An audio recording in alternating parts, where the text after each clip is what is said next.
When the Roman sun dipped behind the Palatine hill, the city changed its voice. The chatter of the forum dimmed, sandals stopped clattering on the stones, and the marble faces of temples, so dazzling by day, grew gray and unreadable.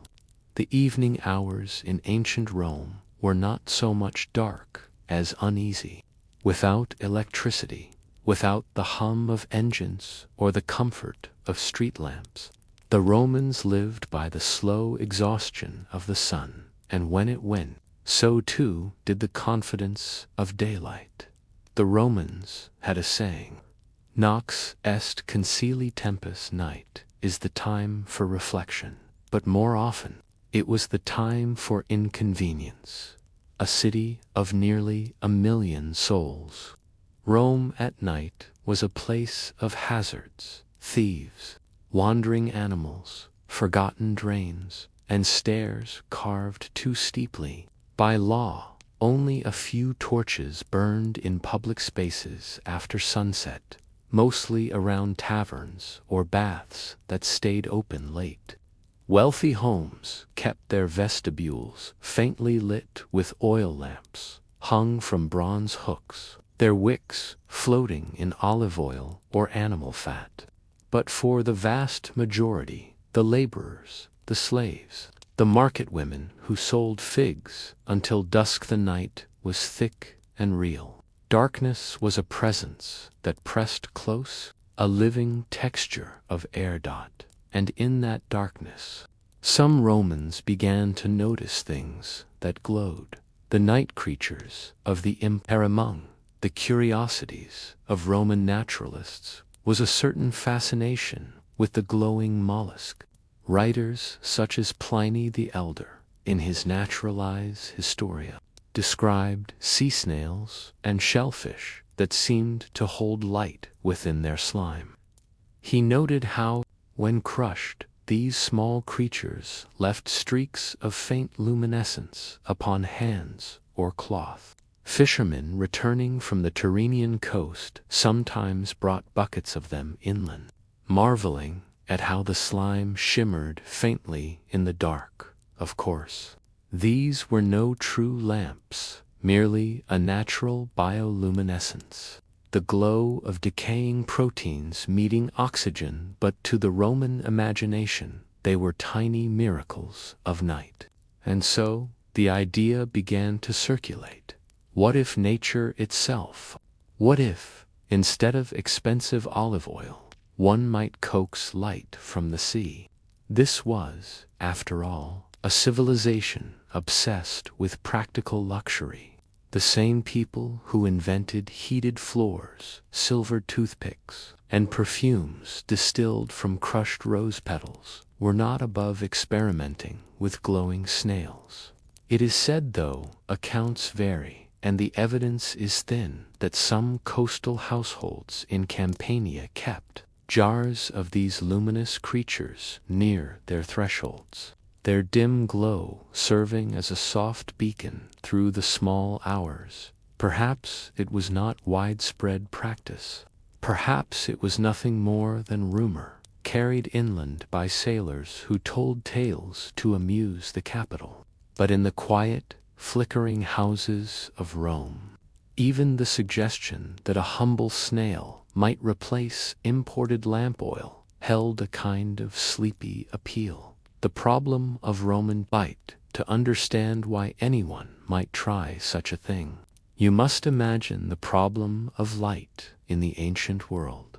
Olive oil, though abundant in the Mediterranean, was precious. It was used in cooking, medicine, cosmetics, religion, and cleaning. The same bottle that might anoint a wound could also feed a lamp. For the poor, lighting one's home was a daily calculation. How much oil could be spared without going hungry tomorrow? A basic Roman lamp burned with a thin linen wick submerged in oil. The flame was steady but weak, casting more smoke than brightness. A single lamp could barely light a small room. In wealthier households, Several lamps were arranged on stands or hung from chains to create a more generous glow. In the homes of senators, the bronze fittings were polished daily, their reflectors catching the light to make it seem more abundant than it was. Yet even emperors lived with shadows. There were no chandeliers, no diffused glow, no way to flood a room with light. When Augustus held late-night meetings, servants stood in the corners holding torches. When Pliny wrote his letters, he did so beside a single flame, remarking on how the pen grows weary before the eye grows accustomed. So one can almost sympathize with the curiosity that led someone, somewhere, to place a snail in a bowl and watch it glow faintly in the dark. Night in the insulae for the common people. Those who lived in the insula, the towering apartment blocks that crowded Rome's center. The fall of darkness was almost the fall of life itself. The buildings were made of wood and brick, with staircases so narrow that carrying a lit lamp up several floors was dangerous. Fires were frequent. Entire streets were known to vanish overnight in bursts of orange flame, so the average tenant preferred the dark. They would finish their suppers before sunset, sealing their clay pots, rolling out straw mats, and sitting by the last breath of daylight until their eyes adjusted. The night air was filled with a mix of smells: damp plaster, olive dregs, human sweat, and from the courtyards below, the faint aroma of snail broth or lentil stew. It was not uncommon for neighbors to share a single lamp. Some households pooled their oil, taking turns keeping the flame alive through the night. Others relied on glowing embers saved from the communal oven downstairs. And in the poorest quarters, it is said, people watched the light of others' rays spilling through cracks in the walls and considered it enough to such people. The notion of a snail lamp was less absurd than it sounds to us now. It was free, after all. It was alive, self-contained, and it required no fuel but patience, snails, oil, and the Roman sense of utility. The Romans were practical, even in their superstitions. They admired anything that worked, no matter how strange. Snails already held a modest place in Roman kitchens and apothecaries. They were food-rich in protein, cheap and easy to farm in clay pots or garden enclosures. The elder Cato recommended snail farming as a profitable enterprise. They were also medicine. Ground snail shells were used for stomach ailments. The mucus was thought to soothe burns and even certain fevers. Pliny, who had a recipe for nearly everything, claimed that the trail of the snail, rubbed upon the temple, may cure headaches. So perhaps it was only natural that the same creatures might find another use in the Roman domestic imagination, a soft, light, damp, and living, fitting for the humid air of a summer night. Some accounts suggest that when snails were disturbed, rubbed, or handled, they excreted an oily film that caught torchlight faintly, reflecting it like a pearl. Others claimed the creatures emitted a phosphorescence of their own. Whether this was real or exaggerated hardly matters. To the Romans, it symbolized something important, that nature provided even for the smallest of needs, and in a world where lamps consumed oil faster than wages could replenish it, a tiny glowing snail seemed almost divine. The streets after sunset, when the last of the vendors closed their stalls and the wine shops began to hum with low laughter, the city transformed. The marble pavements turned black, polished only by moonlight. Night watchmen vigils patrolled the main roads with water buckets and short swords. They were less protectors than reminders that fires, thieves, and darkness were constants of Roman life. To walk the city after dark was to enter a labyrinth of shadows. Tavern signs creaked in the wind. Shutters rattled. Somewhere, a mule brayed. The few torches carried by pedestrians made small circles of light that seemed swallowed by the air. Lovers met under porticos. Beggars slept under aqueducts. And the Tiber gleamed like ink inside. The wealthy dined by lamplight. Silver and bronze lamps, often shaped like animals or gods, burned perfumed oil. The light danced across mosaics and fresco scenes of Bacchus, Venus, or pastoral calm. Servants trimmed wicks with iron tongs to keep the smoke from staining the ceilings. And when the guests departed, the host's slaves carried portable lamps to guide them home. The flames quivering in the night breeze. A few might have passed a courtyard, where someone kept jars of snails by the wall softly glowing, faint as breath. If so, they probably smiled at the oddity. The Romans had many ways to keep darkness at bay, and this, perhaps, was merely one more. The economics of fire was a luxury. Olive oil for lamps was taxed, sold by the amphora, and rationed in poorer districts. The empire imported pitch, resin, and oil from Spain, Africa, and Syria to feed the ever-burning lamps of Rome's temples and baths. Even the Vestal virgins, whose sacred flame was said to burn eternally, relied on a steady supply of olive oil and linen managed in bureaucratic fashion by temple accountants. This dependence on imported oil created an economy of light. Merchants grew wealthy, trading it. Slaves were tasked with refilling lamps each evening. Artisans specialized in crafting lampstands of bronze, marble, or clay. Archaeologists have uncovered thousands of these small lamps, some with inscriptions like Bibi, Dorme, drink, sleep, lamp. Closing parenthesis. Light was more than utility, was identity. To own many lamps meant wealth. To light them nightly was a declaration that one could afford to keep the darkness away. And so the humble snail, with its faint and uncertain glow, offered a different kind of promise. It was not about luxury. It was about sufficiency, about making do with what the world provided. However small.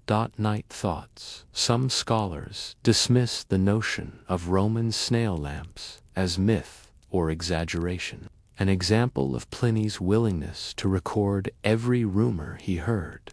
Others wonder whether the tale hides a deeper truth. Perhaps the snails were symbolic or used to store oil rather than emit light. It's difficult to say. But what is certain is that the Romans lived intimately with their nights. They planned for them, feared them, and tried, in small and clever ways, to soften them. Their darkness was not the modern darkness of electric absence. It was an element of life, one that had to be negotiated every evening. And in that negotiation, even the lowly snail had its role to play. When we picture ancient Rome, we imagine marble, grandeur, sunlight on pillars. But most of Roman life happened after the sun went down in courtyards and kitchens, by lamps and whispers, under the watch of a faint and oily flame. And as the final glow of day slipped behind the city's 7 hills, one can imagine a small Roman family crouched around a bowl, watching a tiny creature shimmer in the dark, wondering if this, at last, was nature's own answer to fire.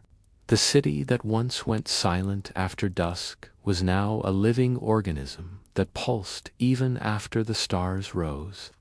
Bakers began their work when others slept, feeding the communal ovens that would fill the dawn markets with warm loaves. Couriers delivered messages under torchlight. Water carriers walked the narrow streets with dripping buckets, their shadows long and thin against the walls. And somewhere above them, from a balcony or a high window, a small clay lamp burned the tiny signature of Roman civilization. To be Roman was to burn oil. The business of light few empires were as dependent on oil as Rome. Its armies marched on grain, its ships moved on wind, but its nights depended on the slow alchemy of olives crushed into light. Olive oil was Rome's universal fuel, a commodity of staggering demand. It filled amphorae that traveled from Spain, North Africa, and the Aegean. It perfumed temples, bathed athletes, anointed the dead, and kept lamps burning in taverns and shrines. An entire economic network pulsed beneath this quiet, flickering need. The Illyri, or oil merchants, managed vast warehouses along the Tiber, where amphorae were stacked in neat, endless rows. Their stoppers were marked with the seal of their region: Baetica, Tripolitania, Creta, Gallia, Narbonensis. The riverbanks smelled faintly of oil, earth, and smoke. Each morning, laborers rolled the heavy jars off barges, their bodies slick with sweat. By evening, some of that same oil was burning in the lamps of senators, prostitutes, bakers, and priests alike. Light had become an industry, and, as with all industries in Rome, it had rules, regulating the flame because oil meant light, and light meant safety. The Roman state was keenly interested in its management. Records from the Unknowna, the state's supply office, show that oil distribution was monitored, much like grain. In certain districts, especially in poorer quarters, public lamps were maintained at the city's expense. These were small, simple dishes filled nightly with oil, their flames watched by the vigils, the night watchmen. The vigils were not soldiers, but they carried authority. Organized in cohorts, they patrolled the streets, inspected lamps, and responded to fires with buckets and hooks. Each man knew his territory: the fountains, the wells, the risky alleys where lamps tended to topple. At dusk, they lit the public lamps with wicks dipped in oil. By dawn, they snuffed them out and collected the unused fuel to be recycled. Some scholars believe this routine was Rome's first municipal lighting system, modest, smoky, but effective. And yet, the private citizen still relied on their own ingenuity. Not every Roman could afford oil every night. Not every lamp could burn until morning. The snail, the ember, the tallow wick, all remained companions to those living on the edge of darkness. The lamplighters and their craft in wealthier neighborhoods. Households employed lucernari, lamp attendants, whose sole task was to manage the house's lights. Their duties were humble but precise: trimming wicks, refilling oil, polishing reflectors, and carrying portable lamps to accompany their masters. The rhythm of a Roman evening depended on these quiet hands. At sunset, the lucernarius would light the atrium first, then the dining room, then the bedchambers. Lamps burned low during meals to flatter faces and make the food gleam. The smoke, however, was relentless. Ceilings were stained black, even in the villas of the rich. To reduce soot, they mixed oil with resin or used wicks of papyrus or flax. Some even believed snail mucus, that same oily residue noted by Pliny, could slow the burning and soften the flame. It was a superstition, perhaps, but an enduring one. Roman households were filled with such small, practical beliefs that a snail trail soothed burns, that it quieted dreams, that it made the night gentler. Domestic fire and fear, to live with light, was also to live with fire. Rome burned often, and the memory of flame haunted its people. The Great Fire of 64 CE, during Nero's reign, was the most infamous 6 days of roaring destruction that devoured entire districts. But lesser fires were constant. The city's cramped insulae were tinderboxes. A single overturned lamp could erase a block. Thus, Roman evenings were filled with rituals of caution. Lamps were kept on stone surfaces, wicks trimmed short, children forbidden to play near them. The wealthy used bronze or glass covers, early lampshades, to protect the flame. The poor used clay and hope. Many Romans prayed to Vesta, goddess of the hearth, before extinguishing their lamps. Her sacred flame in the Forum burned eternally, tended by the Vestal virgins, a living symbol that Rome's light, unlike any individual's, would never die. It was a beautiful irony that a civilization so vast still feared the dark like a child. The glow of work-night labor was everywhere. Bakers, guards, couriers, cleaners, and servants filled the hours when others slept. Their lamps were cheap and smoky, bought in bulk from street vendors who molded them by the hundreds. Some bore crude decorations, a dolphin, a palm branch, or the simple inscription, Felix Knox, Happy Night. In a baker's shop near the Subura district, archaeologists found rows of blackened lamps stacked beside the oven. They were small and sturdy, with soot caked inside the spout. The work began at midnight, grinding flour, kneading dough, stoking fire. The lamps gave just enough light to see one's hands. In the stillness of those hours, the flame became a kind of company, a reminder that one was not alone.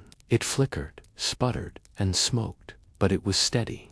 Perhaps that was what drew the Romans to their strange experiments with light, the snail, the resin, the crushed minerals. They were not merely curious, they were seeking comfort, the kind that comes from seeing one's world, however dimly, survive the night. The return of the snail. Pliny's glowing mollusks never quite disappeared from Roman thought.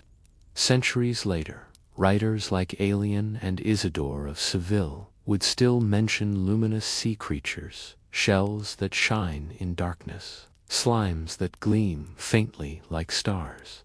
Whether or not Romans truly kept snail lamps, the story persisted because it fit the Roman character, the blend of utility and wonder, science and superstition. A snail's glow was improbable, yet oddly plausible, in a world that turned olive pits into perfume and sand into glass. And so the idea lingered that perhaps somewhere in a seaside villa or a sleepy coastal inn, a family once gathered around a bowl of faintly glowing shells, whispering about the marvel of it. Even as oil became abundant, the snail remained, a symbol of self-sufficiency, a creature that carried both shelter and, in the stories, its own light. To a Roman, that was perfection, a miniature version of the empire itself. A city of flickers seen from the hills at night. Rome was not a blaze, but a shimmer. Thousands of small flames wavered in the air. Lamps, torches, candles, braziers. The city breathed in light and exhaled smoke. The poet Statius once wrote that Rome at night looked like the firmament reversed, each house a star. He meant it as flattery, but the truth was subtler. Those stars were fragile, mortal things. Each one depended on a wick, a hand, a drop of oil.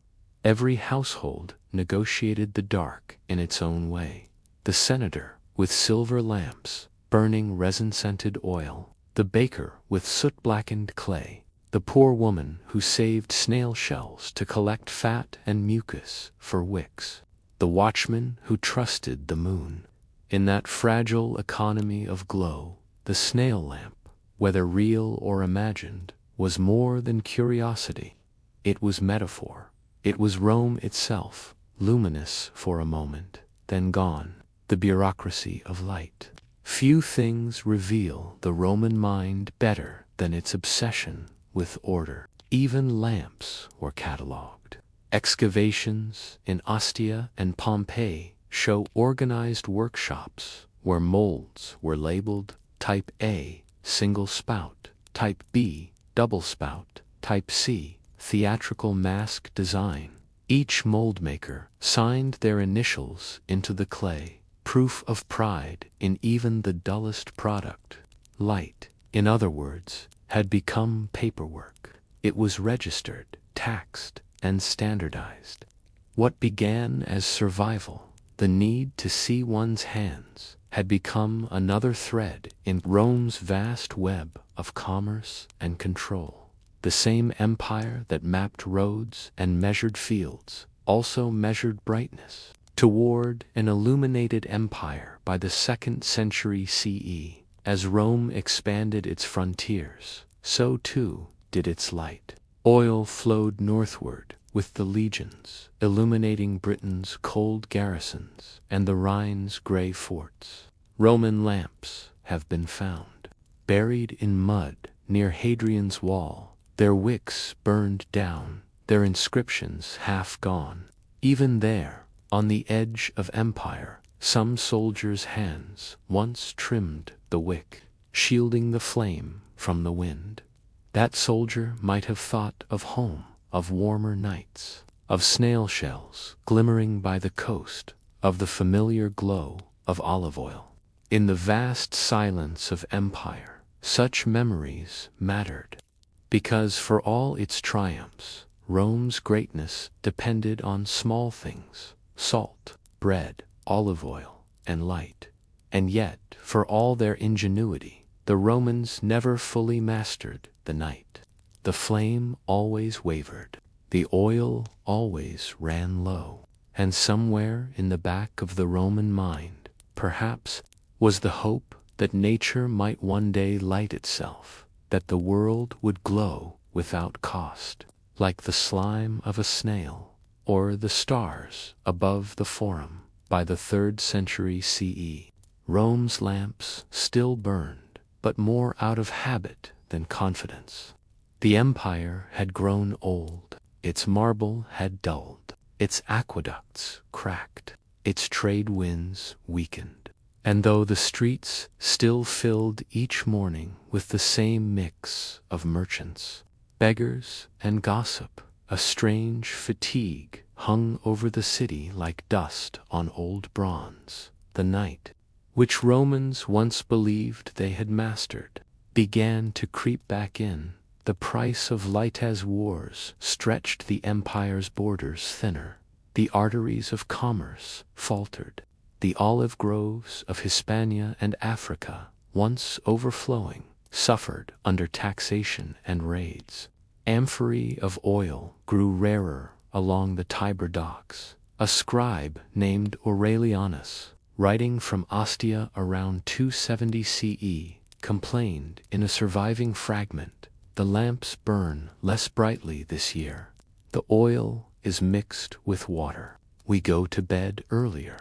It was not simply a shortage of light, but a shortage of trust, trust in abundance, in empire, in the idea that daylight could be extended by will. The city that once gleamed like a constellation began to dim one household at a time. Wealthy Romans turned to substitutes: tallow from animals, pitch from pine, wax from bees. These burned dirtier and faster, filling homes with smoke and ash. The poorer citizens returned to embers and to improvisation, clay bowls, scraps of linen, snail shells coated with oil, anything that would delay the dark. The humble snail, once a curiosity, returned as necessity, from utility to symbol. But the meaning of light was shifting. In the pagan world, lamps had been offerings, symbols of daily life and devotion. In every household shrine, a small lamp burned before the household gods, the Lares and Peonies, to guard the home. Now, in the growing Christian communities of the empire, light became something else, not the mastery of nature, but the symbol of salvation. The Gospel of John declared, "The light shineth in darkness, and the darkness comprehended it not." In the catacombs beneath Rome, where Christians gathered in secret, archaeologists have found lamps decorated not with Bacchus or dolphins, but with doves, crosses, and the Chi symbol. These lamps were humble, roughly made, unevenly fired, yet they glowed with a quiet defiance. Here, light no longer represented control or wealth. It represented hope. The empire above was crumbling, but underground, the flame was reborn in another sense, the quiet abandonment of the night. Public lighting, such as it had been, had all but vanished. The vigils still patrolled, but their numbers dwindled, their buckets empty. Fires spread more often, and many citizens chose darkness over risk. The Roman evening shrank. Taverns closed earlier. Courtyards emptied. The city that once hummed after sunset fell silent. Night returned to being something endured, not enjoyed. The philosopher Seneca had once written, "It is a great mistake to fear the night. It is the half of life." But by the 4th century, even that calm stoicism had dimmed. To most Romans, night was now a warning of thieves, disease, and the slow collapse of all that once burned bright. The lamps of the dead inn, the necropolises that ringed the empire. Small lamps were placed beside the tombs.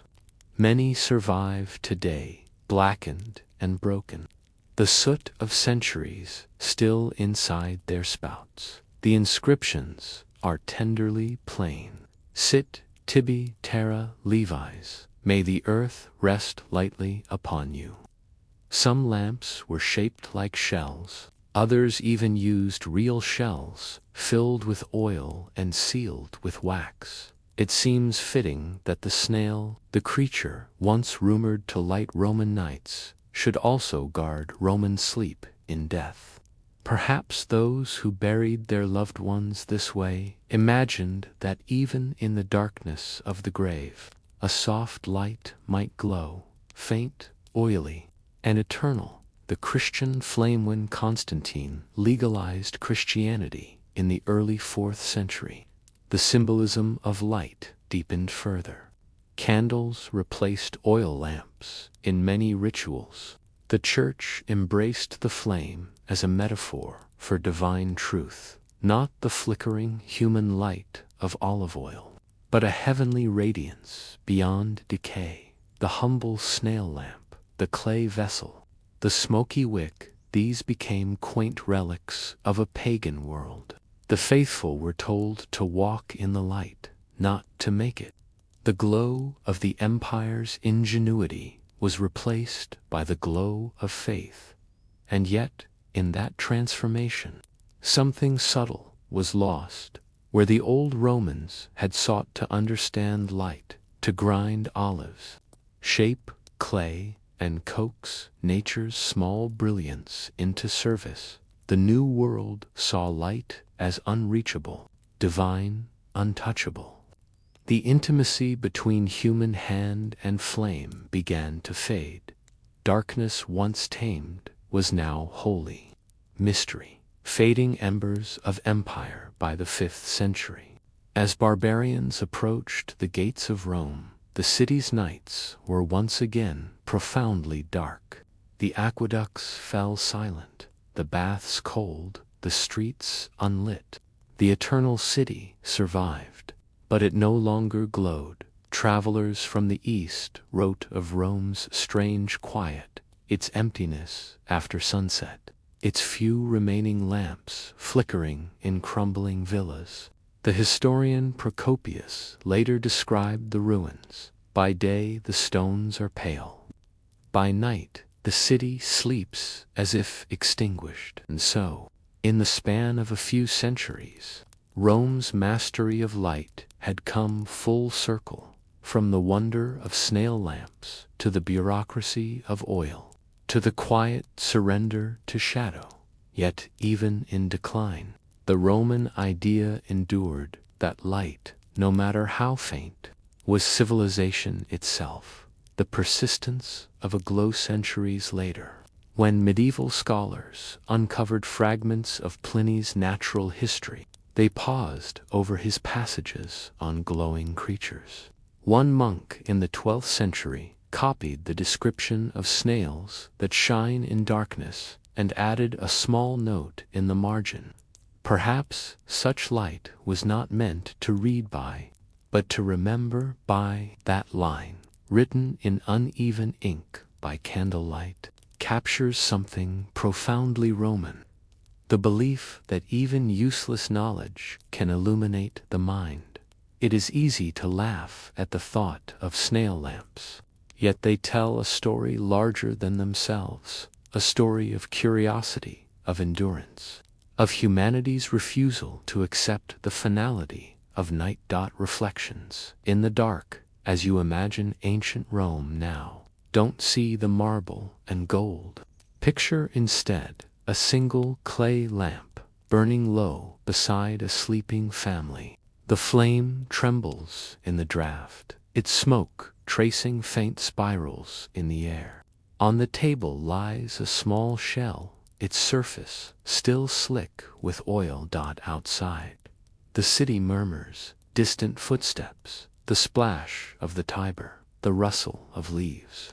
Overhead, the stars burn cold and patient, as they always have. In that small, wavering glow between the shell and the sky lives the memory of an empire that once believed it could turn even darkness to art. And so, the story of Rome's light ends not with triumph, but with quiet persistence.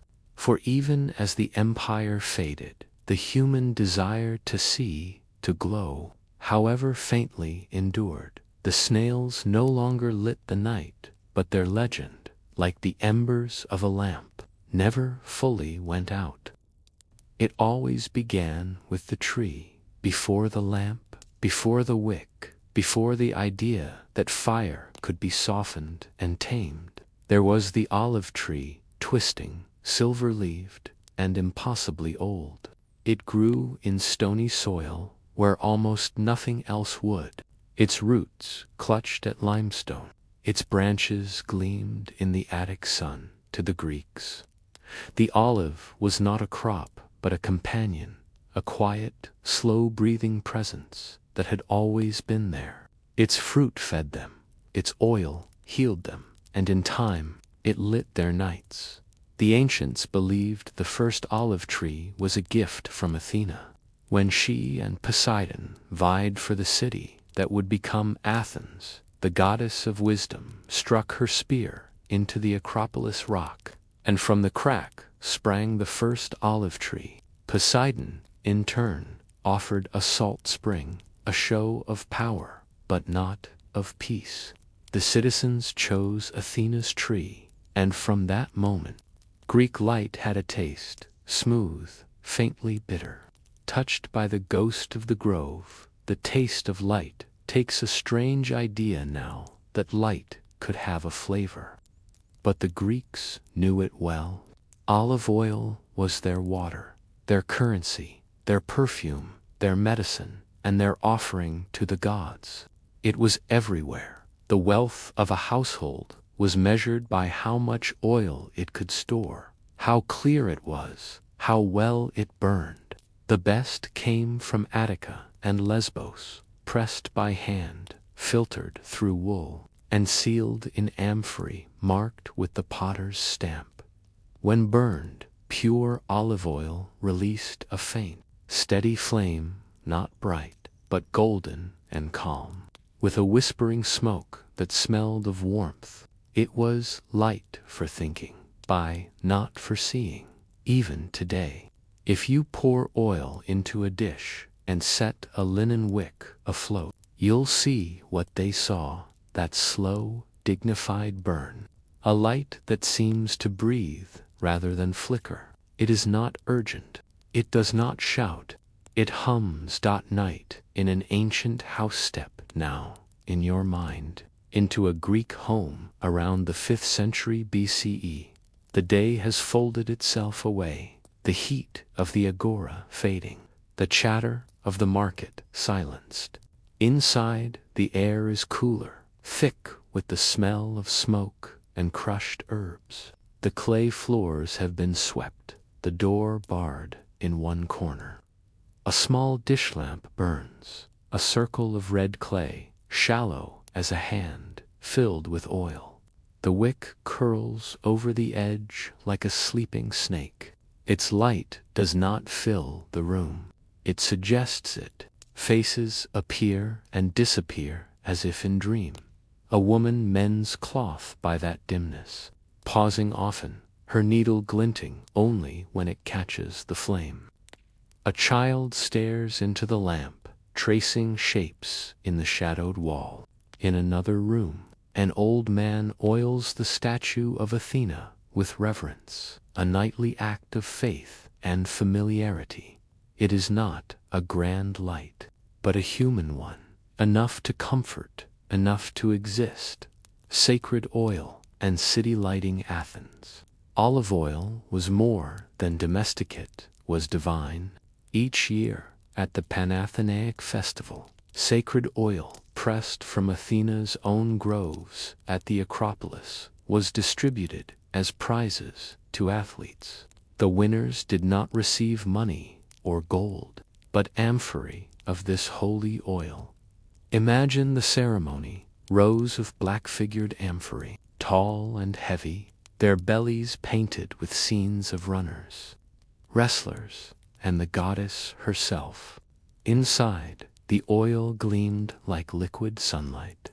That same oil would later burn in temple lamps, in the Erechtheion, where Athena's sacred olive tree stood, and in sanctuaries across the Greek world. According to legend, one lamp in her temple was designed by the sculptor Callimachus to burn without going out, a marvel of craftsmanship that, it was said, glowed day and night with divine steadiness. To keep such a flame alive was no small thing. It required constant tending, careful wicking, and faith that light itself could be eternal.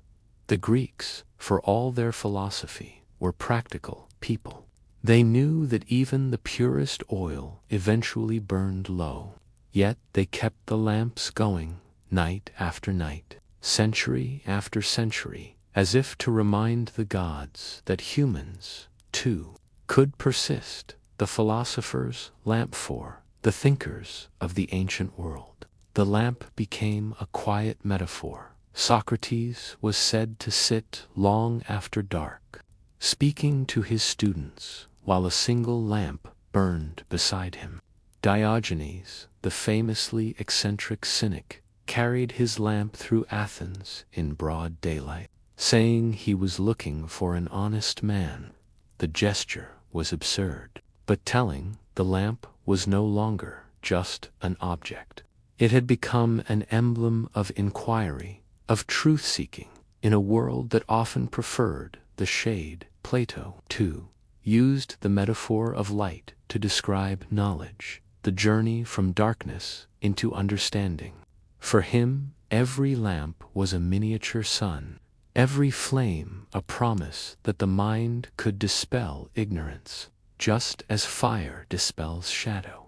And perhaps that is why Greek lamps were always small, not to overwhelm the night, but to converse with it, to acknowledge its presence, even as they softened it. The long patience of trees live for centuries. Some that shaded Greek courtyards 2,000 years ago still stand today, their trunks hollow but alive, their leaves silver in the wind. When the ancients pressed their oil and lit their lamps, they were burning time. The slow accumulation of sunlight turned to sap, of sap turned to fruit, and of fruit turned to flame. Each lamp was a quiet calendar of years. They knew this, in a way. A line from a lost tragedian survives. The tree gives what the sun forgets.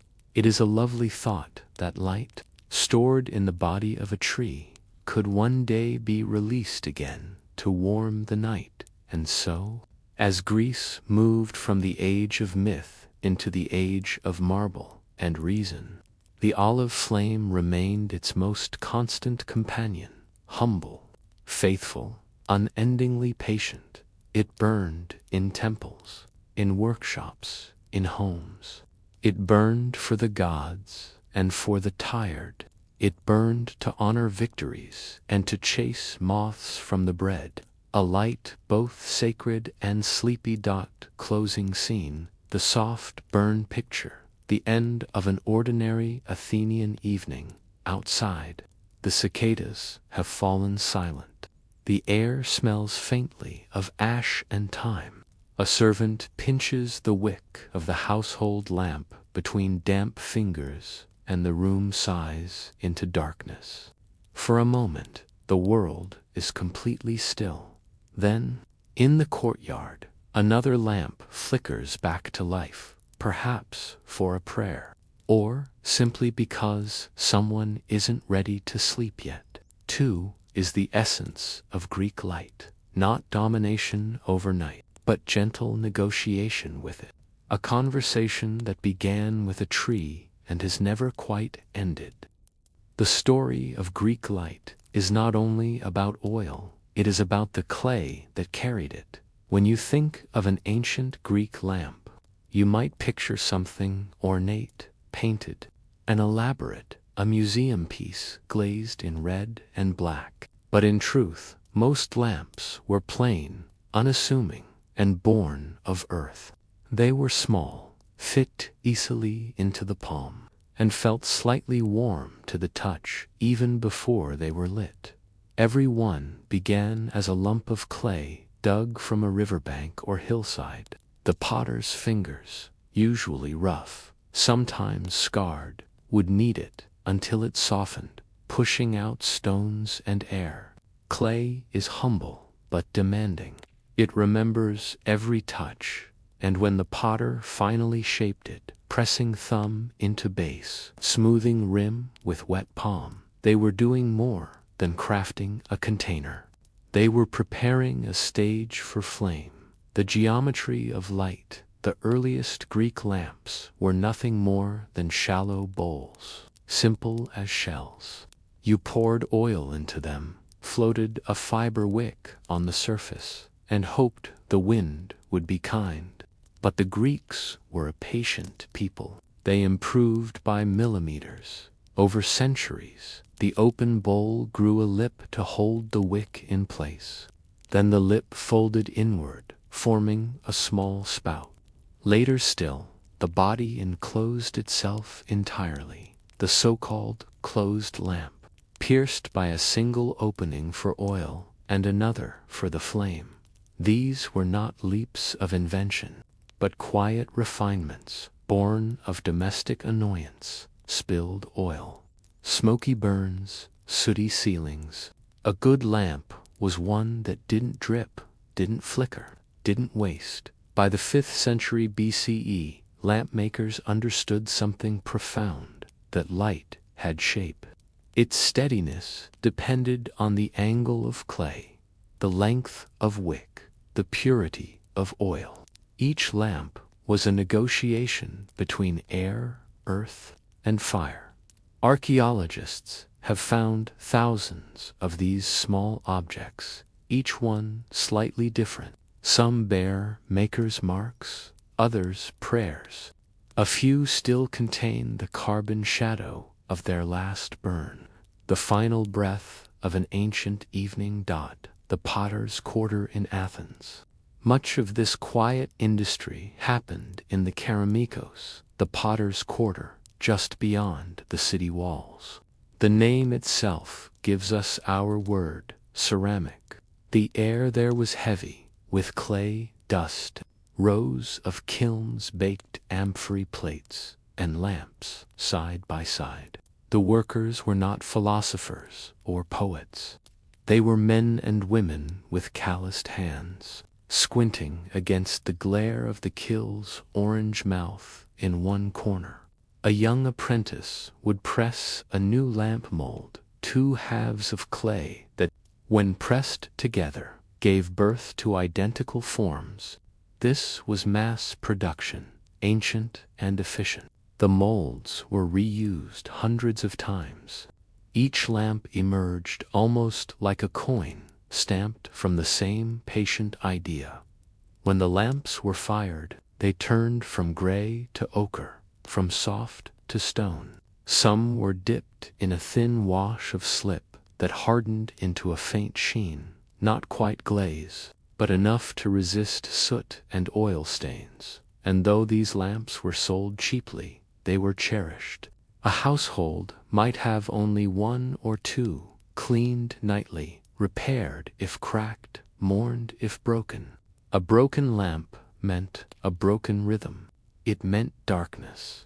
The language of shapes the Greeks named their lamps by form, discus, lychnos, platophoros, words that described the shape of the body or the position of the wick. Some had multiple spouts, allowing several flames to burn at once, like miniature constellations. Others hung from chains, swinging gently in the air of temples or Andron's men's dining rooms. The wealthier families favored bronze lamps, their handles sculpted into the shapes of dolphins or satyrs. Bronze held heat well and resisted soot, but it was costly. For most people, clay sufficed, porous, replaceable, and honest. Sometimes the lamp was decorated with quiet symbols, the owl of Athena, the dolphin of Poseidon, or a simple rosette. These weren't artistic flourishes, but Ward's small hopes that light would remain kind. If you look closely at surviving lamps, you can sometimes see fingerprints baked into the base. A reminder that illumination, in ancient Greece, always began with human touch. Lamps of the dead for all their domestic use. Lamps also belonged to the dead in Greek graves. Archaeologists often find lamps placed beside the deceased one near the head, one near the feet. The reason was both practical and symbolic. The light guided the soul's journey to the underworld, a flickering echo of the life that had just burned away. These grave lamps were sometimes decorated with scenes of chariots, birds, or wreaths.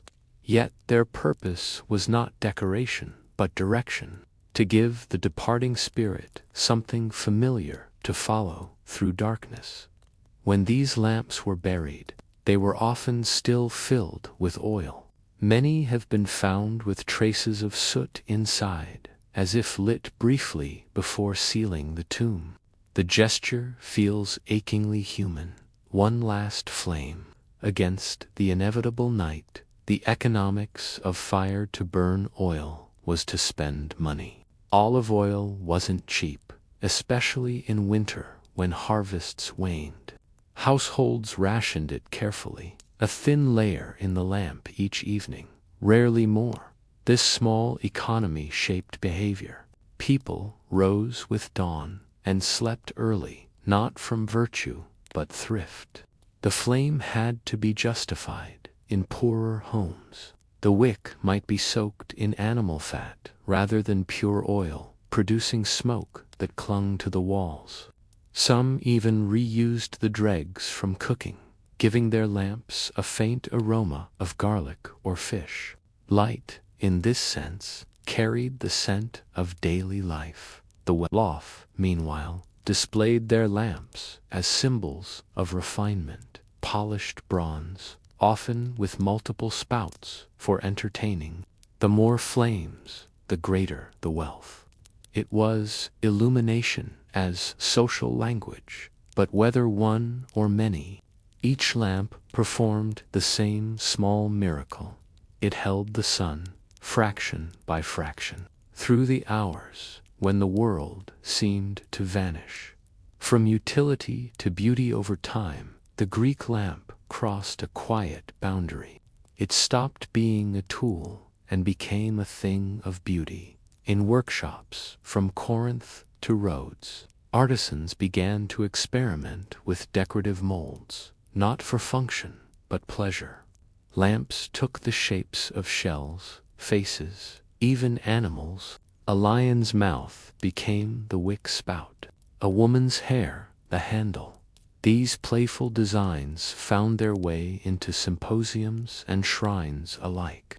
Guests admired the craftsmanship as they reclined, their own faces glowing in the soft, amber reflection. Light became theater, each lamp a performer, and as they burned, they filled the room not with brilliance, but intimacy, that particular Greek quality of balance, where nothing is too much, not even light. The sound of a lamp going out it is strange, but true. A clay lamp, when extinguished, makes a sound, a faint sigh, the soft gasp of wick meeting air, followed by the whisper of smoke curling upward. In a quiet room, that sound marked the border between waking and sleep. Ancient writers mention it occasionally, the servant's hand reaching out, the gentle puff, the fading glow. It was a nightly ritual, small but absolute. Even philosophers respected it. Aristotle, who wrote endlessly about change and form, once likened sleep to the extinguishing of a flame, the moment when the body withdraws its heat and rests. To him, the lamp was a mirror of life itself, consuming, glowing, fading, gone.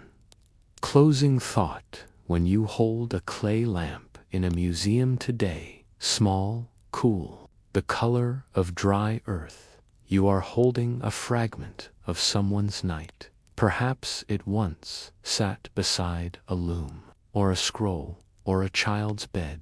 Perhaps its last flame guttered during a storm.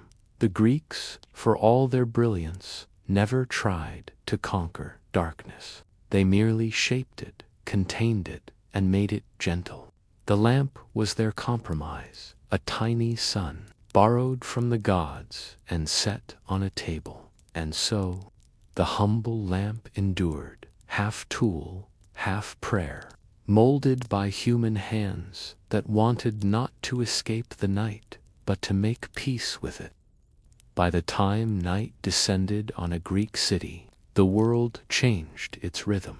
The roar of the agora gave way to the muted shuffle of sandals on stone. The blacksmith's hammer fell silent. The last olive press creaked to a stop. Darkness returned, not as fear, but as habit, a familiar visitor in each household. Lamps were lit in careful sequence, one by the hearth, one near the doorway, one perhaps beside a small household shrine. The rest of the house surrendered to shadow. It was not total darkness, it was layered. Pools of amber light floated in the rooms like islands, their edges soft, their glow trembling gently with the breath of the night breeze.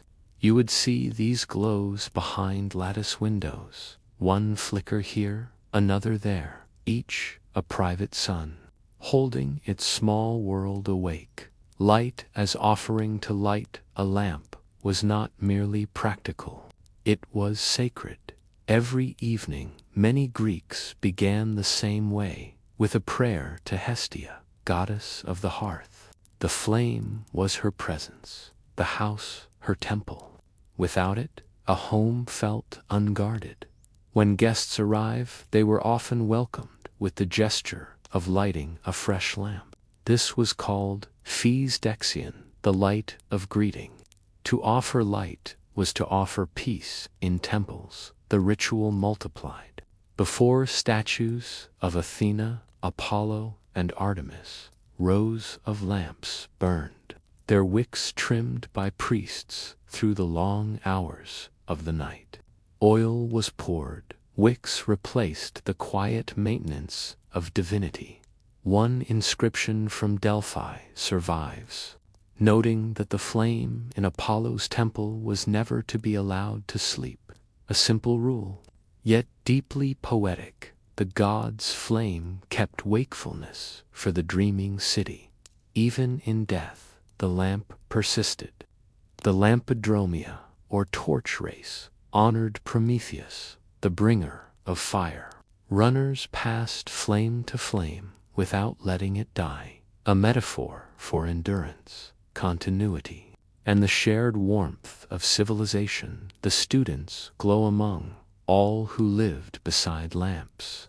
Perhaps none loved them more than the scholars. Scrolls were not kind to darkness. Reading required a flame that neither smoked nor sputtered, one that made the ink gleam just enough to follow. And so the olive lamp became the philosopher's most loyal companion in Plato's Symposium. Socrates is found deep in conversation as the lamp burns low, its oil nearly spent.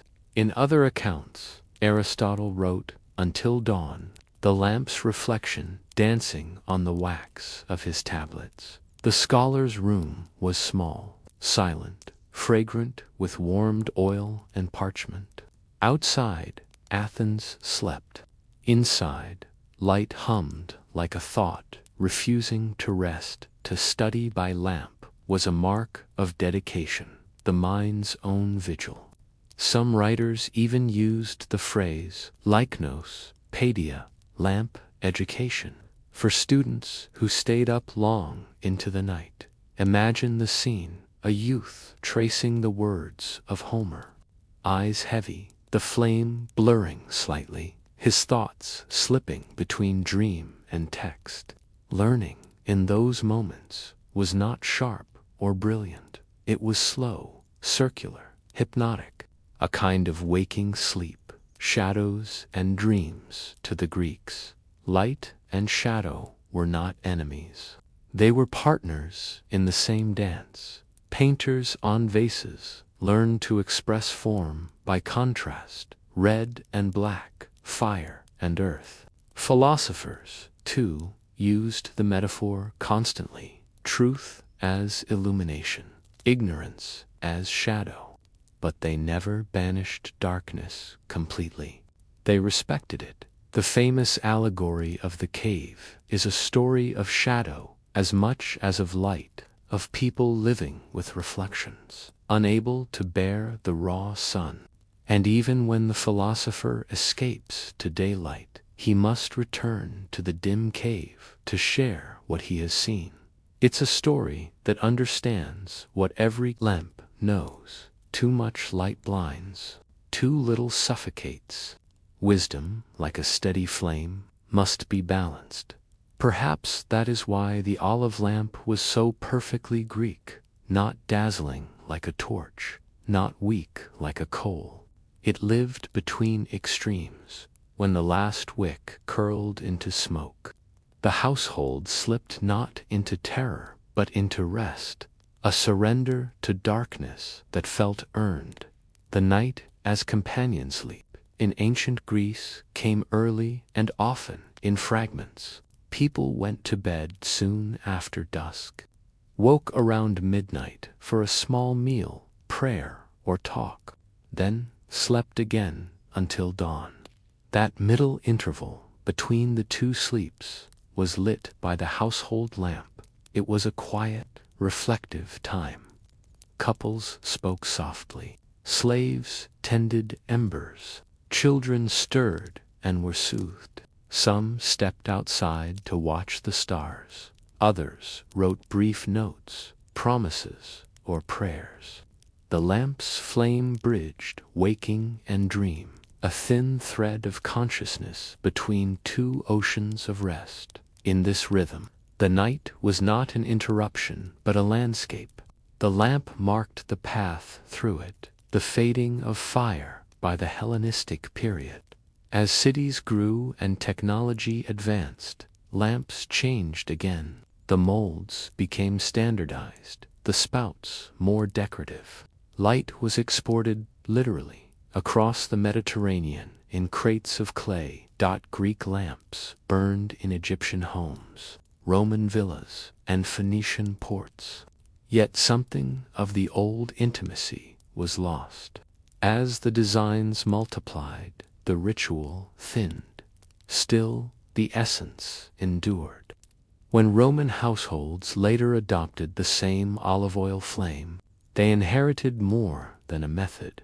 They inherited a philosophy that light was not meant to conquer the night, but to accompany it. Centuries later, Christian monasteries would light lamps before icons in precisely the same way.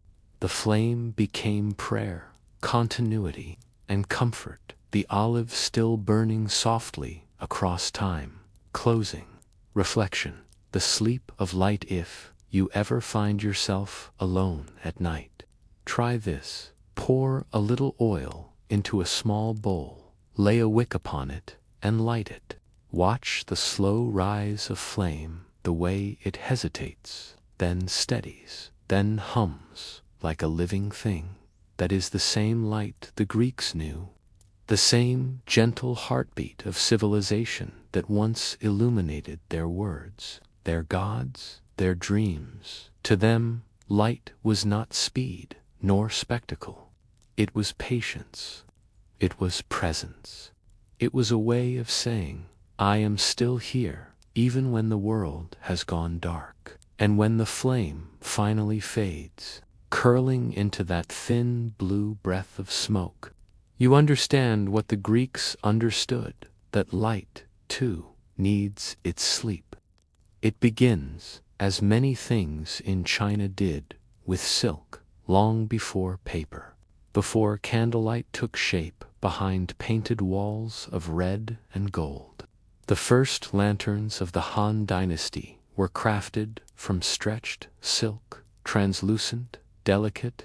They were not made to light the world, but to dignify it. A flame hidden behind silk was something new, light that had learned to whisper. The age of quiet innovation, the Han Dynasty, which lasted from 206 BCE to 220 CE, was a time of restless invention. The empire expanded outward and inward, weaving together roads, canals, and ideas.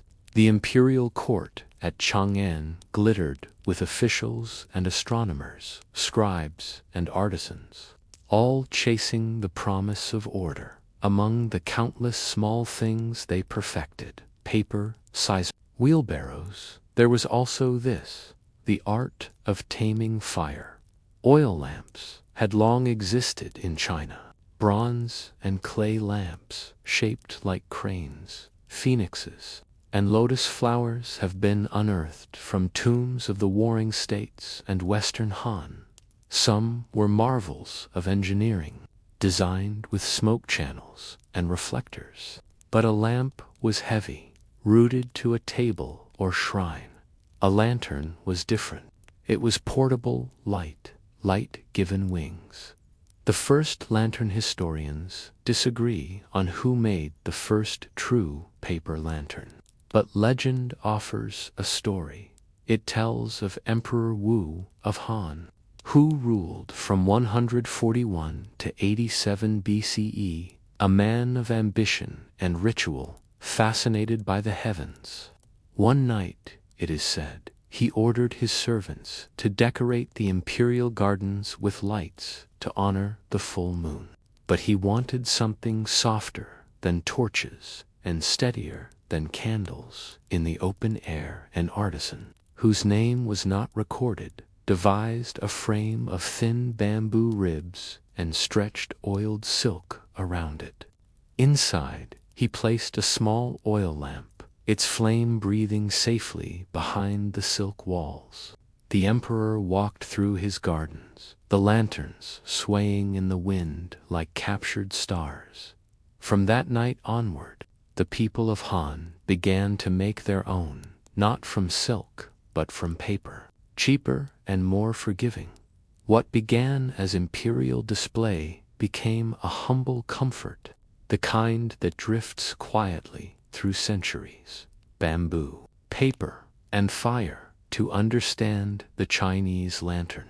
You must imagine its three elements as a conversation: bamboo, the patient skeleton; paper, the fragile skin; fire, the restless soul. Each one by itself was ordinary. Together, they made something nearly alive. The bamboo was cut thin and soaked until it bent without breaking. The frame was bound with thread, forming circles, squares, or lotus shapes. Then came the paper, mulberry, or rice, brushed with oil to resist moisture, dyed in soft colors of cinnabar, ochre, and soot black. Finally, the lamp was placed inside, a cup of oil with a floating wick. When lit, the lantern glowed not brightly but deeply, its light filtered through layers of paper grain. The air shimmered with the scent of oil and ink. A Chinese night under lanterns was not a bright night. It was a textured one, full of warmth and shadow. A night that breathed. The lantern as symbol, the Han Chinese saw in the lantern more than utility.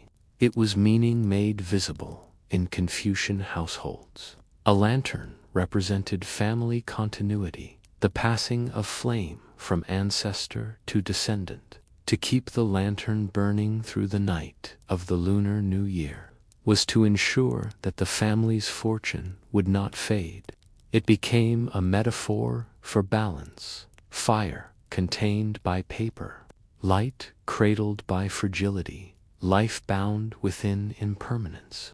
The Tao Te Ching says, "He who knows brightness but keeps to the shade becomes a model to the world." The lantern embodied that wisdom. It illuminated only by respecting shadow. And for the early Buddhists, whose influence entered China during the late Han, the flame symbolized enlightenment itself. Monks placed lanterns before statues of the Buddha to honor the light of awakening. And from this ritual grew one of China's most enduring traditions, the Festival of Lanterns, or Yuang Sao Ji. The first Lantern Festival likely began during the reign of Emperor Ming of Han, 57 to 75 CE. One account tells that the emperor dreamed of a golden figure flying across the palace roof. When he asked his advisors what it meant, they told him it was the Buddha, and that monks lit lanterns in his honor on the 15th night of the first lunar month. Eager to show devotion and perhaps curiosity, Emperor Ming ordered every household, temple, and street in the capital to hang lanterns that night. What followed must have been extraordinary. Imagine the city of Luoyang, streets veiled in paper light, bridges strung with flickering spheres, temple courtyards glowing red and gold. The river reflected 1,000 small suns. From balconies, silk banners shimmered like water. It was the first time in Chinese history that darkness became a shared canvas, a spectacle not of daylight but of night made gentle. People stayed awake till dawn, eating rice dumplings called tongyan, round like the moon, smooth like contentment. Lanterns swayed above them like floating dreams. The lantern as memory in the centuries that followed. The lantern spread far beyond the capital. Soldiers carried them on campaigns. Merchants hung them at the doors of shops. Children made tiny ones to play with during winter festivals. Some were round, some square, some shaped like animals or palaces. The most intricate folded and unfolded like flowers. But in every design lay the same yearning to make something fleeting stay a little longer. Paper would tear, bamboo would warp, oil would run out, but for a few hours each night, these fragile vessels outshone the stars. Even today, in dusty tombs, archaeologists sometimes find traces of these lanterns, a charred ring of bamboo, a smear of red pigment, a rusted wick holder. They look insignificant until you imagine the light they once contained, the way it might have trembled over painted walls, catching the outline of a sleeping child or a scroll of calligraphy. Half-read the lantern, in the end, was not about conquering darkness. It was about accompanying it, shaping it into something human. The language of Glochini's poets loved the lantern because it spoke softly. They wrote of its sway in the night breeze, its reflection on whetstones, its slow extinction at dawn. In one Tenk poem, a traveler writes, "The lamp dies out, and the moon is still bright. My road continues, but my heart stays here." Another poet, from the Song dynasty, describes the Lantern Festival with weary tenderness, crowds gone home. Lanterns dimmed to ash, only the wind keeps dancing. For them, light was not a triumph, but a sigh. The lantern was a teacher of impermanence, a reminder that beauty exists because it fades. Closing image picture. For a moment, the capital of Han under a full moon. The air is cool, the night tender. On the palace terrace, silk lanterns hang in rows, their glow trembling like breath. Below, the streets shimmer with quieter lights, paper shells cradling oil and flame. Somewhere, a scholar pauses his writing to watch them move, knowing the wind will take them, but also that it doesn't matter, because, for this night, at least, the world is gently awake. When night fell upon the ancient Chinese world, darkness was never seen as an enemy. It was a companion, the other half of things, to the people of Han. As to their descendants, for centuries, light and shadow were not opposites, but relatives. The lantern, flickering gently in a still room, was a lesson in balance, the visible made possible by the invisible, the Confucian light order, family, and the flame that endures for Confucians, whose thought shaped the social fabric of China. Light was not just illumination, but continuity. It was the moral fire that bound generations together, ancestor to descendant, teacher to student, ruler to subject. In early Confucian households, the family's ancestral tablets were often placed before small lamps or lanterns lit at dusk. To tend this light was not ritual vanity, it was duty. The flame represented filial devotion, the xiao that Confucius prized above all virtues. A son who let the flame die before dawn was said to neglect the breath of his fathers. A steady light meant a steady lineage. One early Han text. The Book of Rites Liji described the ideal home. Let the lamps burn before the tablets. Let the light not fail through the night, that reverence may not fade. To us, that might seem quaint, but to a Confucian mind, The small flame in a clay or paper lamp mirrored the spark of civilization itself, fragile, disciplined, and always in need of care. The lantern thus became an ethical symbol, order contained, fire guided, brilliance restrained. It was light behaving properly, the Taoist light, shadows, emptiness, and the soft victory of yielding. If Confucius sought to keep the light steady, Laozi and Zhuangzi sought to let it flicker. Taoist thinkers distrusted control. They found wisdom in the unshaped and humility in the dim. The world, they said, was not a battlefield between light and dark, but a dance between them. The Tao Te Ching opens its famous paradox. The Tao that can be spoken is not the eternal Tao. The name that can be named is not the eternal name. Darkness within darkness, the gateway to all understanding. In Taoism, light without shadow was blindness, an excess, an arrogance. Only by letting light breathe within darkness could it retain harmony. To light a lantern, therefore, was not to conquer night, but to honor it. Each paper wall softened the flame, filtered it, gave it tone and echo of the Taoist principle of Wu Wei, effortless action.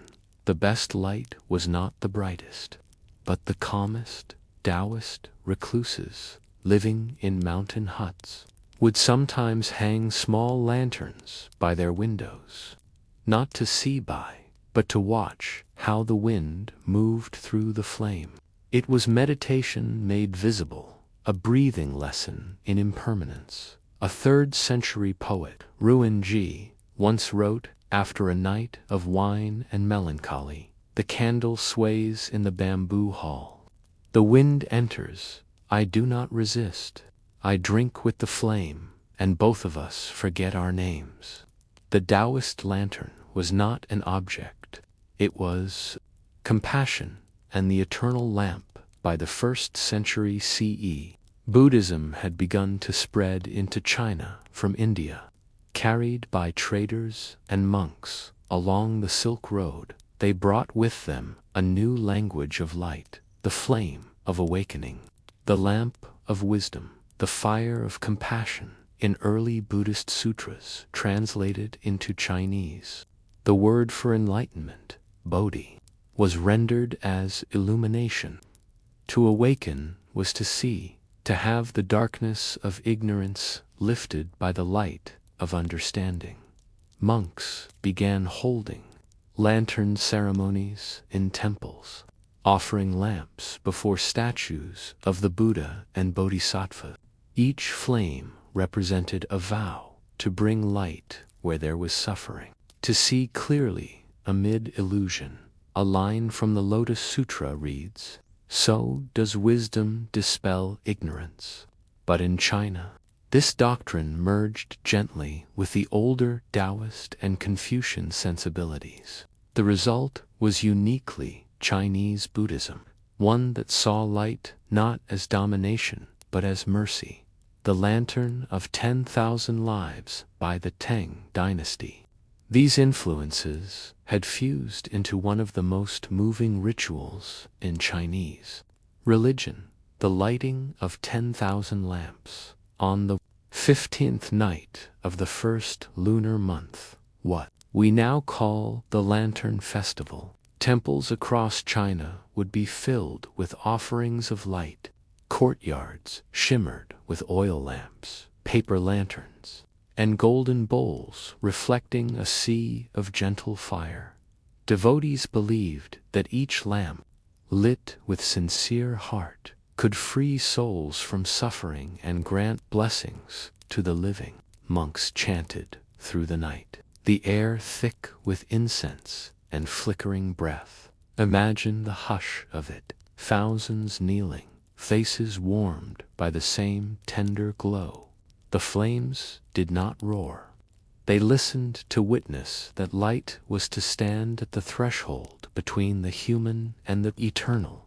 The philosophy of the flame across, these traditions, Confucian, Taoist, and Buddhist, a common idea shone through light must be guided by humility. A flame too proud consumes itself. A flame too fearful fades. Only the balanced flame, steady yet breathing, can survive the night. The paper lantern embodied that balance perfectly, its fragility forcing gentleness, its warmth depending on care.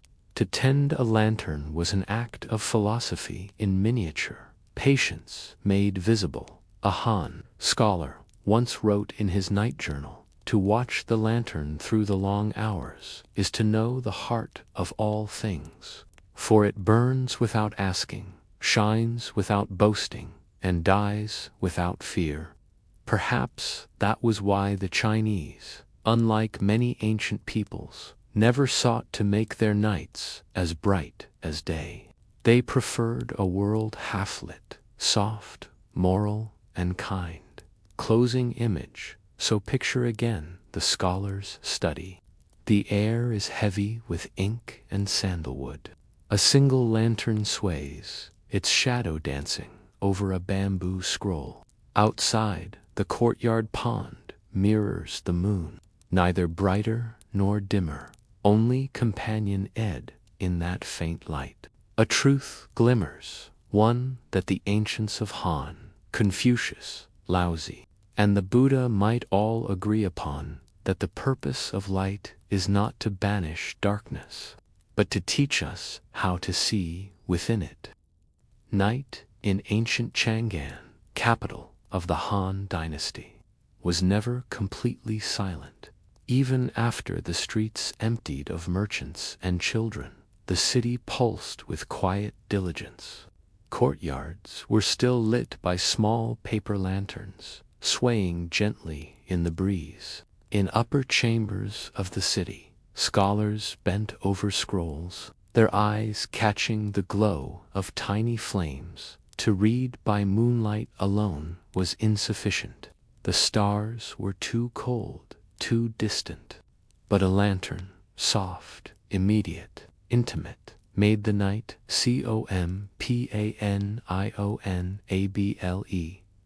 The scholars. Vigil. A Han scholar was a nocturnal creature by necessity and choice. Government exams, known as Kiju in later dynasties but preceded by rigorous local tests in Han, required relentless study. Texts of Confucian classics, histories, and philosophical treatises filled bamboo scrolls. And mastery demanded memorization and meditation, often long after sunset. A scholar's desk was simple: a low table, inkstone, brushes, paper, and a single lantern. The flame was positioned to minimize shadow on the writing surface, but sufficient to illuminate the scrolls. It flickered with each breath, each movement of the hand. The scholar learned to work with it, not against it. A gust from a partially open window could alter the ink's drying, so the lamp's rhythm became part of the ritual.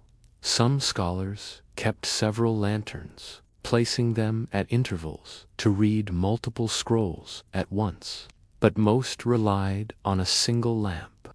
Its presence dictated the pace of thought, the cadence of sentences, and even the timing of meals and rest. Calligraphy and contemplation. Lantern light was not only functional, it shaped the very act of writing. The soft glow made ink appear darker, shadows deeper, and brushstrokes more deliberate. A scholar writing by lamp became conscious of each movement, the rise and fall of the brush, the pressure on the paper, the curve of a character. Some of the most celebrated calligraphers of the Han and later dynasties practiced this discipline. Long hours by lantern flame, often pausing to meditate or sip warm tea. The rhythm of flame and brush became a meditation, a dialogue. The scholar's hand followed the light.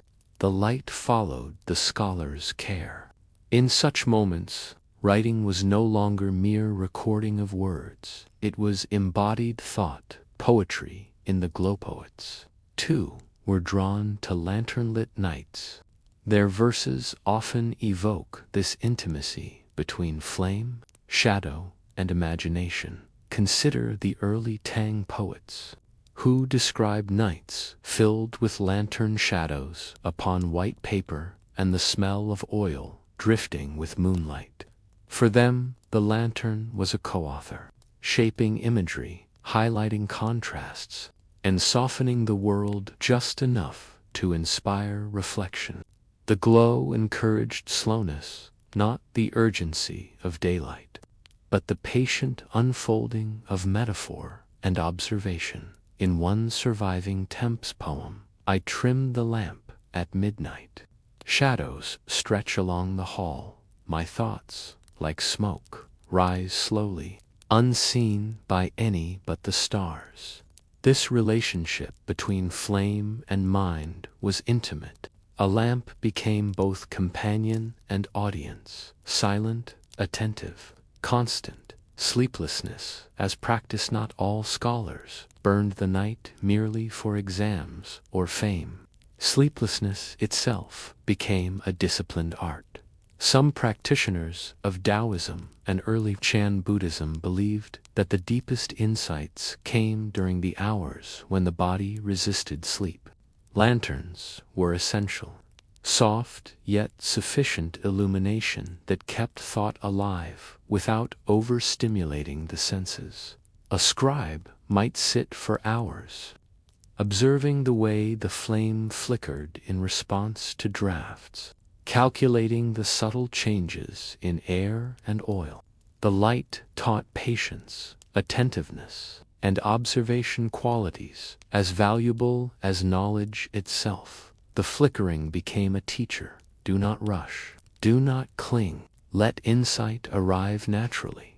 Domestic rituals and the night lanterns were also embedded in the daily domestic life of scholars. Even families of moderate paper means might light a small paper lamp in the evening. Children did homework under the glow. Parents mended robes, and a soft flame marked the passage of hours until sleep. A Han household ritual often included extinguishing the flame just before midnight, then reigniting it briefly for an evening prayer or a reading session. This careful negotiation between light and darkness was almost sacred, a recognition of rhythm, of limits, and of the intimacy of time. Even in quieter moments, a spouse sitting near the flame, watching ink dry on paper, listening to the wind brush through bamboo, the lantern-shaped attention. Its glow created a private world, a bubble of gentle consciousness amid the vast night. Lanterns and incendia, quiet of the lantern-lit night, was not only for reflection and poetry, it also fostered invention. Astronomers recorded the stars, mathematicians drafted calculations, engineers sketched mechanisms, all under the gentle light. The Han Dynasty was a period of remarkable technological innovation. Seismographs, water clocks, and early mechanical devices. Many of these required patience, precision, and repeated observation. Lantern light allowed scholars to observe phenomena at night without harsh exposure. Shadows were softened, reflections managed, and delicate materials handled with care. In this sense, the lantern was both tool and partner, its glow shaping the rhythm of discovery as much as it illuminated the instruments themselves. The last hours, before dawn as the night approached its final hour, the scholar might rise from his desk, stretch, and gaze briefly at the lantern. Smoke curling from the wick, gentle warmth radiating. The lamp was a small sun in the room. He might have realized that knowledge, insight, or poetry did not require haste. The night was slow, patient, instructive. The lamp burned steadily, reminding him of balance between work and rest, between ambition and humility, between thought and reflection. When he finally extinguished the flame, careful not to spill oil, careful to cradle the wick, darkness returned fully, but it was not empty. The mind retained the subtle guidance of the night's quiet flame. The lamp had passed on its lesson. Light must be tended, appreciated, and respected. Closing reflection, the paper lantern, in its fragile splendor, achieved something remarkable. It turned darkness into companionable space. It transformed sleepless hours into meditation, observation, and poetry. It shaped literature, philosophy, and science without demanding attention, merely offering presence. The scholars of Han China and those who followed lived intimately with the lantern's glow. They understood, as we might again today, that light need not conquer night, it need only accompany it. And when morning finally arrived, spilling sun across roofs and ponds, the lamp's memory lingered in the mind, a whisper that quiet, patient illumination teaches more than brilliance ever could. The medieval night was very dark, not the soft, partial darkness of a paper lantern or a clay lamp, but complete and heavy. Stone walls blocked moonlight. Cities had no electric glow. Forests loomed black and endless. Human eyes adapted slowly. Sleep was essential. But for those who wanted to work, to pray, or to read in the long night, light was necessary, and it was precious. Candles were the solution, and in monasteries they were sacred. But not all candles were equal. Whale fat and tallow, from ocean to cloister, before the widespread use of beeswax. European monks and townspeople burned candles made from animal fat, specifically tallow from cows, sheep, and, where available, whale fat. Whale fat, or train oil, as it was sometimes called, came from long voyages and coastal hunting. It was yellowish, dense, and slow to burn, producing a steady, if slightly smoky, flame. For the medieval monk, this meant hours of light that required minimal tending, essential for prayer and study that extended into the late hours. Rendering whale fat into candles was a careful process. The fat was boiled, strained, and mixed with salts to harden it. The resulting substance was then poured into molds, sometimes hollow reeds, sometimes metal pipes, or simply hand-rolled into sticks and left to cool. The smell was strong and persistent. Monks became accustomed to its sharp, earthy aroma, which clung to robes, stone floors, and outsiders walking into the monastery might flinch, but to those inside it was the smell of devotion, of labor, of steady routine. The monk and his light in a monastery light was not merely functional, it was ritualized.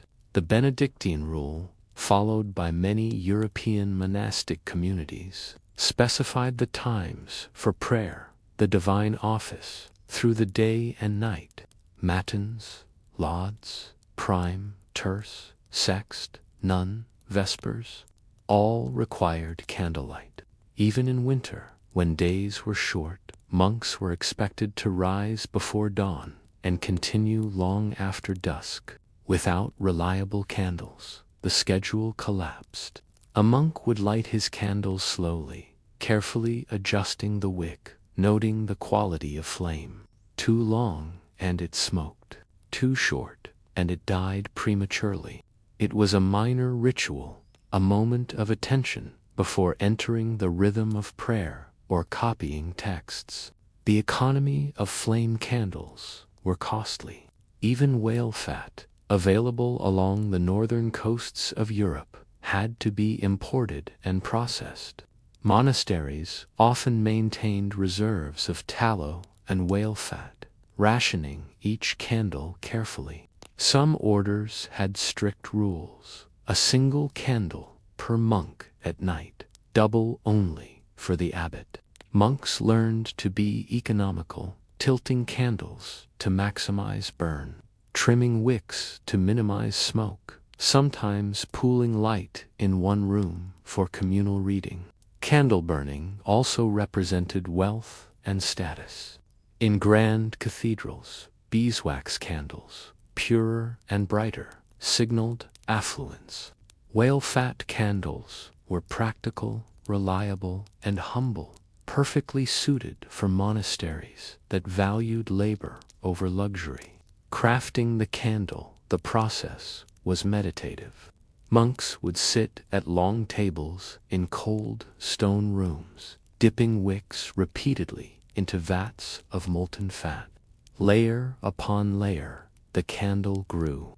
Each dip required patience. A few seconds too long, and it warped. Too short, and it was fragile. The act was repetitive, slow, almost hypnotic. Hands coated in oil and wax, monks worked silently, aware that each candle would guide someone's prayer, illuminate a manuscript, or simply mark the passage of night. In some monasteries, the dipping ritual itself became a form of devotion. Repetition was prayer. Care was attention. The candle was both product and symbol. Light as devotion once completed, the candle's purpose was simple: to illuminate devotion. The scriptorium, where texts were copied, relied entirely on candlelight in winter months. Scribes hunched over vellum, tracing letters with quill, their shadows dancing across stone walls. Each candle burned steadily, marking hours, guiding hands, shaping words. In chapels, candle flames served another role: the visual accompaniment to chanting. A flickering candle made visible the rhythm of the prayers, rising, holding, and falling in unison. It became a physical echo of spiritual discipline. Even a single candle, placed beside a crucifix or statue of the Virgin, carried the weight of intention. It was witness and companion to silent devotion. The fragility of light, yet this light was delicate. A sudden draught from the open cloister door could extinguish it. Smoke would curl upward, leaving marks on manuscripts. The flame might sputter if the wax had not hardened properly. Each night, a monk had to negotiate with the candle, adjusting, trimming, relighting, careful to maintain continuity without waste. And the consequences of neglect were not trivial. Extinguishing a candle mid-prayer was seen as a minor lapse in discipline. A mismanaged flame could delay work, disturb meditation, or disrupt communal schedules. This constant attention made the candle an active participant in daily monastic life, a silent teacher of patience, carefulness, and humility.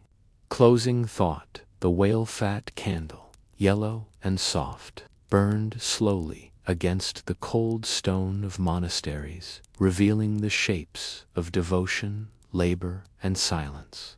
It was humble, reliable, slightly smoky, and utterly essential. And as the night deepened, with hundreds of such candles flickering across Europe, one could imagine a continent quietly moving, praying, writing each flame a heartbeat in the long, dark hours. In medieval Europe, darkness was absolute. Streets were unlit, windows were small, and moonlight often failed to penetrate the fog, mist, or clouds. Yet life went on. People worked, prayed, and traveled, and they did so by fire. Candles were no longer simply tools of devotion.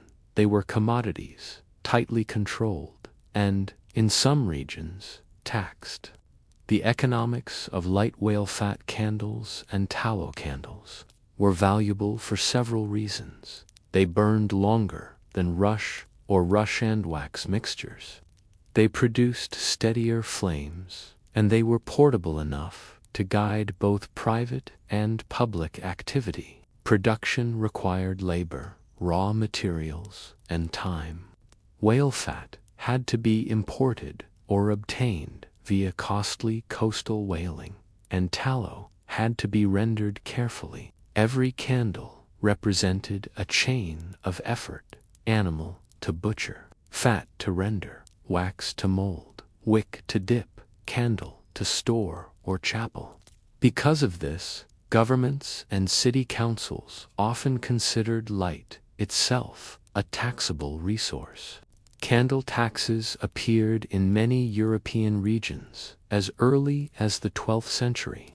The tax was levied either on raw materials or on finished candles, sometimes targeting wealthy households or guilds. In England, France, and parts of the Holy Roman Empire, tax records indicate that monasteries, parish churches, and urban elites kept ledgers detailing each candle burned, a curious intersection of devotion and administration. Civic control of flame taxes were only one form of regulation. Candles were monitored because light was socially significant. In some towns, the city council decreed that only certain institutions could burn large numbers of candles at night. Ordinary homes were limited to small tallow lights. The reasoning was both moral and practical. Large flames could attract thieves, mask fire hazards, or signal status in ways the authorities did not approve. Lighting was regulated to maintain order. Even the timing of candle use mattered. Some cities restricted lighting to evening hours only, especially for workshops or private homes. Burning candles late into the night without authorization could be seen as disruptive or wasteful. In effect, candlelight became a small but important node of governance, a way to shape the rhythm of urban and rural life. Monastic privileges and limitations. Monasteries were both privileged and constrained in this system.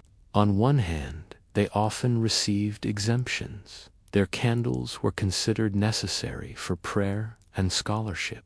Scriptoriums, cloisters, and chapels were supplied with whale fat and tallow candles, regardless of civic restrictions. On the other hand, monasteries had to account for every candle meticulously.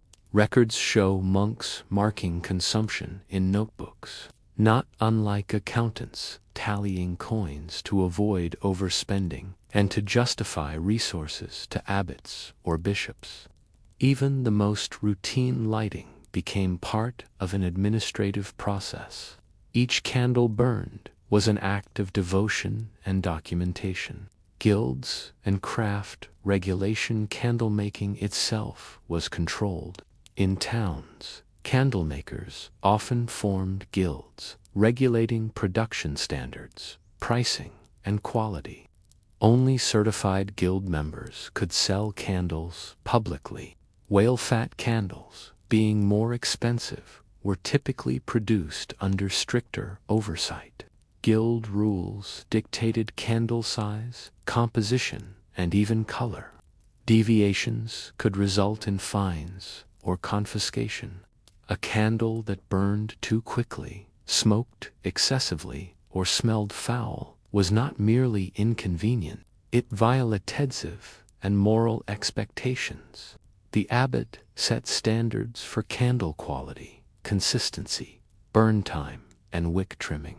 Monks became skilled observers, measuring the wax carefully, testing the flame, noting defects, all in quiet. Repetitive devotion, candlelight, and social hierarchy. Control of light reinforced social hierarchy. A wealthy merchant might afford dozens of beeswax candles. A peasant household relied on rushlights or a single tallow candle. Monks, scholars, and clerics had steady supplies, allowing them to read, copy manuscripts, and maintain ritual observances. Candlelight thus shaped daily life in subtle ways. Access to illumination equaled access to learning, prayer, and civic participation. Light was not just functional, it was symbolic. A monastery, glowing with whale-fat lamps, signaled stability, discipline, and order. A darkened village street reflected scarcity or marginalization. In this sense, flame and shadow became metaphors for privilege, diligence, and control. The discipline of consumption, monks developed methods to maximize efficiency. Wicks were trimmed carefully to reduce smoke. Candles were placed in sheltered holders to avoid drafts. When possible, multiple tasks were clustered near a single candle's glow to conserve wax. Even during major feast days or liturgical events, candle consumption was calculated meticulously. The abbey's cellar would contain lists of stock: how many candles burned at vespers, how many at matins, how many reserved for the infirmary. Every flame was accounted for, every drop of whale fat preserved, reflecting a monastic ethos, restraint, attention, and mindfulness. Closing reflection: in medieval Europe, light was a delicate balance of devotion, economy, and authority. Whale-fat candles, humble yet steady, were at the heart of this system. They were at once sacred and taxable, spiritual and regulated, private and public. They demanded care and patience, rewarding those who watched and tended them with steady illumination, subtle warmth, and the slow rhythm of night. Through taxation, guild regulation, and careful monastic practice, the medieval world recognized a simple truth: to manage light is to manage life itself. And as the whale-fat candles flickered silently in cloisters across Europe, each tiny flame marked not only the passing hours, but the careful order of a society negotiating with darkness, devotion, and necessity. Stone corridors absorb sound, thick walls hold warmth, and the faint scent of tallow hangs in the air. Outside, the world is pitch, empty of artificial light. Inside, hundreds of candles flicker, a constellation of small, wavering suns guiding hands, eyes, and thoughts. For the monks, night was not simply darkness. It was a disciplined companion, a space to observe, reflect, and work. And at the heart of it, the candle burned, slowly, predictably, quietly, marking each hour with a steady pulse. The scholars vigil in waxlight. A monk might sit for hours in the scriptorium, quill in hand, eyes adjusting to the subtle glow of whale-fat lamps, the flicker of flame-cast, moving shadows over vellum scrolls. Yet it was precisely enough to see the delicate strokes of ink. Night after night, scholars repeated the same gestures, mixing ink, tracing letters, checking margins, wiping smudges. The candle's steady warmth became part of the rhythm, almost a partner in labor. Its flame defined their world: the edges of tables, the reach of manuscripts, the safe passage through corridors. Unlike sunlight, which demanded haste and attention, candlelight required patience. It rewarded slow, deliberate action. Each letter formed in this light was not only text but testament of care, discipline, and devotion.